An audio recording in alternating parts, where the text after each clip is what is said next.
നരകവാതിൽ എന്നറിയപ്പെടുന്ന Darwaza gas crater തുർക്ക്മെനിസ്ഥാനിലെ പ്രശസ്ത വിനോദസഞ്ചാര മേഖലയാണ്. പതിറ്റാണ്ടുകളായി അണയാതെ കത്തുന്ന പടുകുഴിയാണിത്. ഈ കുഴിയിലേക്ക് ഇറങ്ങിയ ഒരാളാണ് കാനഡക്കാരനായ ജോർജ് ക്യൂറിനിസ്. വെറും 17 മിനിറ്റ് മാത്രം ഈ കുഴിയിലിറങ്ങാനായി 2 വർഷത്തോളം ക്യൂറിനിസ് തയ്യാറെടുത്തിരുന്നു. 2013 ഈ ഉദ്യമം പൂർത്തീകരിച്ചത്. ഇപ്പോൾ ഇതിനെപ്പറ്റി ക്യൂറിനിസ് പറഞ്ഞ കാര്യങ്ങൾ വൈറലായിരിക്കുകയാണ്. ദുർഘടമായ ഒരു അന്യഗ്രഹത്തിലേക്ക് പ്രവേശിച്ചതുപോലെ തനിക്ക് തോന്നിയെന്നാണ് ക്യൂറിനിസ് പറയുന്നത്.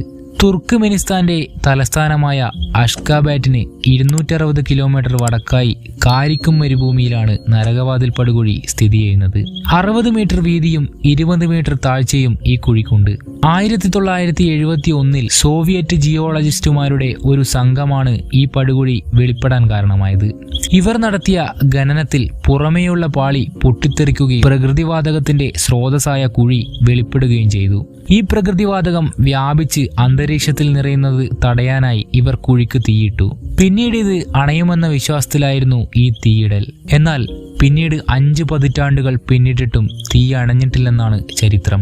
ഗേറ്റ്സ് ഓഫ് ഹെൽ അഥവാ നരകവാതിൽ എന്ന പേരിൽ പിന്നീട് ഈ കുഴി പ്രശസ്തമായി.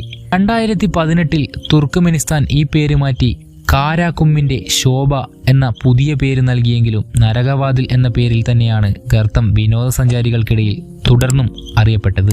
കാണാൻ കമനീയമാണെങ്കിലും ദർവാസ നഗരവാതിൽ കത്തുന്നത് കാരണം തുർക്ക്മെനിസ്ഥാന്റെ പ്രകൃതിവാതക സമ്പത്തിന് നാശമുണ്ടാകുന്നെന്നും കോടിക്കണക്കിന് ഡോളറിന്റെ നഷ്ടമാണ് ഇതിനാൽ സംഭവിക്കുന്നതെന്നും തുർക്ക്മെനിസ്ഥാൻ സർക്കാർ പറയുന്നു.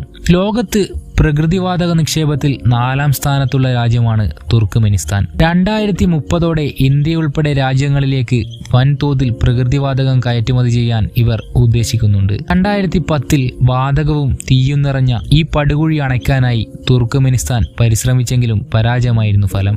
എല്ലാ വർഷവും 10,000-ലധികം വിനോദസഞ്ചാരികളാണ് ഇവിടെ കുഴി കാണാനായി എത്തുന്നത്.